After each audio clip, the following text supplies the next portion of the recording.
In this video, I'm going to show you how to create this ink portrait using Photoshop. So let's get started. Hey, what's up guys, Dhruv here, and as you can see, this is the final output. Now as you can see, there are a few layers that we will be working on, but it's not that complicated. So first of all, I tried this, but it sucked. Then I tried this one, it also sucked. So I tried this really nice close-up photograph and it actually worked. So let's see how we can do it. First of all, go to File, Open, then open the photo that you want to turn into a portrait. So I'm gonna crop it first. I think this looks good, and also make sure that your delete crop pixel is off so you don't end up deleting the rest of the photo. So confirm it. Looks good. Now before we create the effect, we need to create the background, and for that go to File and then select Place Embedded, and here go and select this book paper texture and place it, and then go and put it in a corner like this. Now obviously it's a little too small, so hold your shift key and drag it from a corner and make it big. Just make sure that you can fit in 4 of this. They don't have to fit in entirely, just make sure that they kind of fit, okay? So confirm it.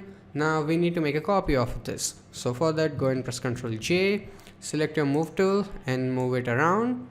Now if you can use as many different textures, like as many different papers as possible, but in case you don't have access to many resources, I'm gonna show you a work way around it. So I'm gonna press Ctrl T, right click and flip it vertical, so we can have a little bit of variety. I mean, it's still gonna look a bit obvious, but it's better than doing nothing. So now again, I'm gonna make a copy, Ctrl J, put it a little bit here, then press Ctrl T, right click. And this time I'm gonna flip it horizontal, right click and flip vertical as well. So it looks a bit different, I guess. And then again press Ctrl J, and then I'm gonna go and move it around like this. Now actually we need 16 copies of it, and that's just too many layers. So before we do anything, I'm gonna group it. So select this layer 1, hold your shift key, click on the top one, then press Ctrl G, and it will turn it into a group. You can access it like this, so it makes it easy to access everything. Now I'm gonna make copy of my group, so press Ctrl J, so you have a copy, then move it down like this.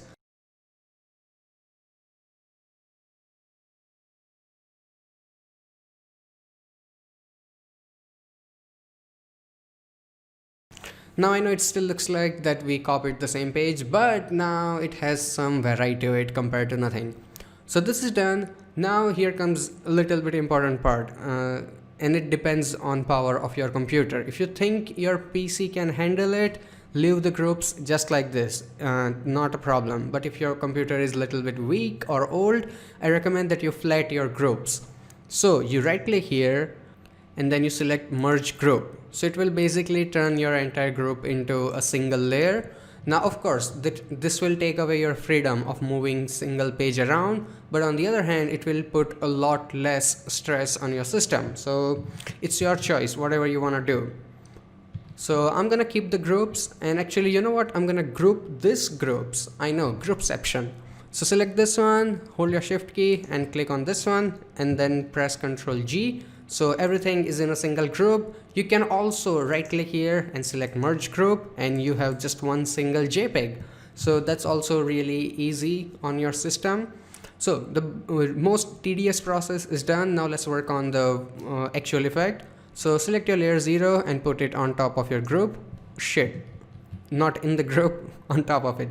Actually take the group and put it under layer 0, much more convenient. So select this one. We need 3 more copies of this one. So press Ctrl J, Ctrl J, Ctrl J, and we have 4 copies. Now let's rename them before we get lost. So layer 0, double click on it and rename it photocopy 1. Now select second one, rename it photocopy 2. Now select third one and rename it to threshold and Sumi E. So I'm just basically gonna name it T and E. Now select final one and rename it to multiply. And this actually kind of explains the entire tutorial. So first of all, hide all these 3 layers, we don't need them. Just select the photocopy 1. Now we will start applying filters on the layers, but before you apply them, two things to keep in mind. One, turn your layers into smart objects. So right click here and then select convert to smart object. And another thing is make sure your colors here, they are black and white. Black in front, white in back. Make sure they are exactly like this. After that, go to your filter, then select filter gallery.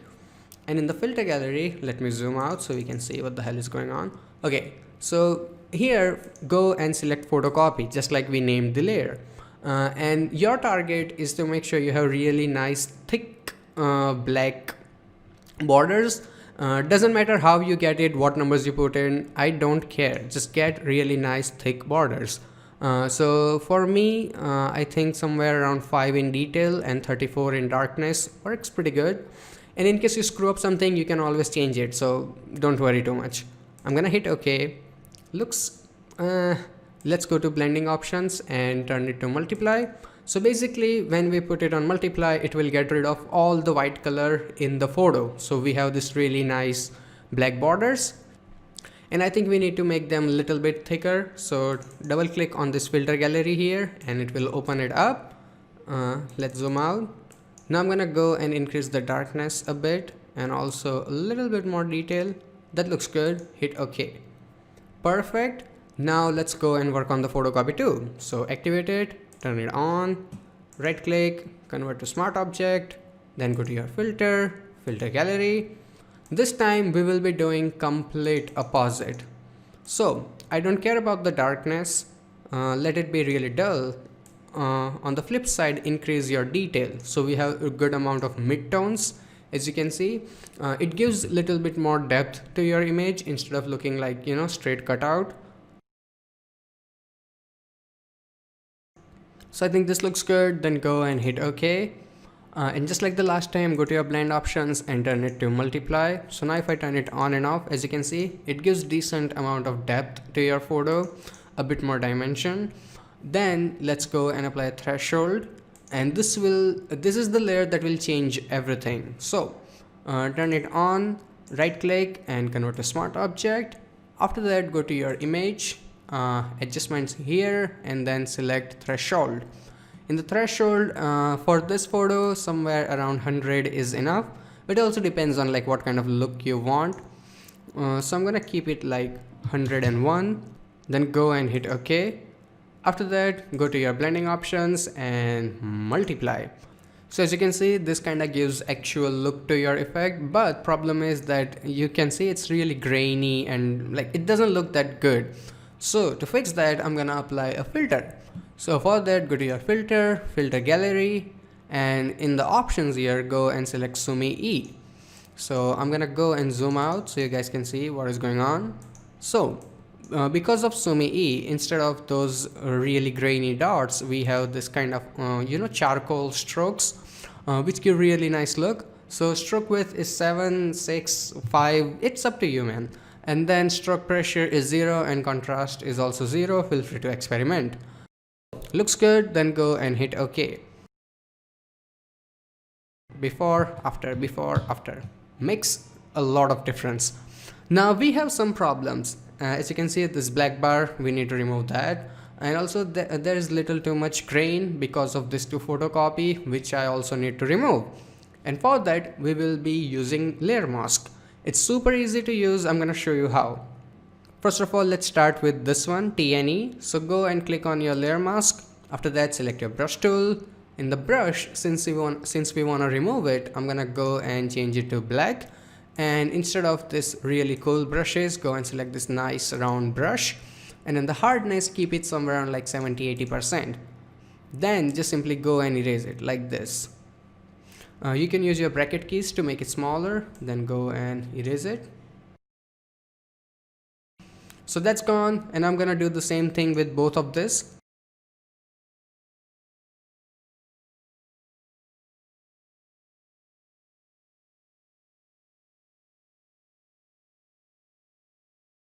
So all the cleanup work is done, and now we can do the finishing touches.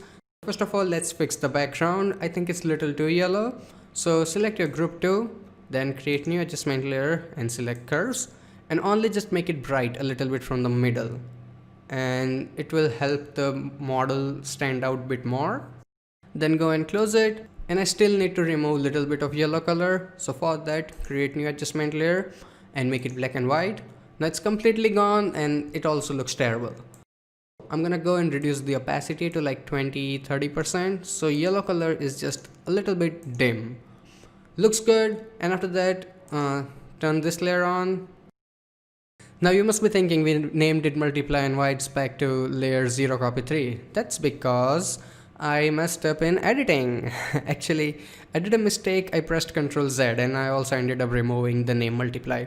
So I'm gonna rename it back to multiply.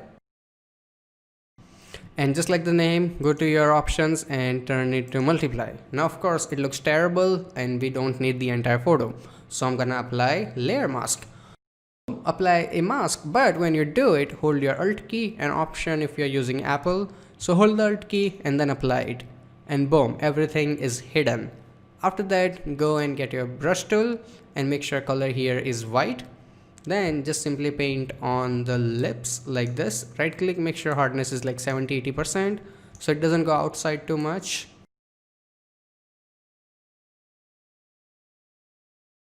Okay, now I need them to look more colorful, and for that, go to your adjustment and select vibrance.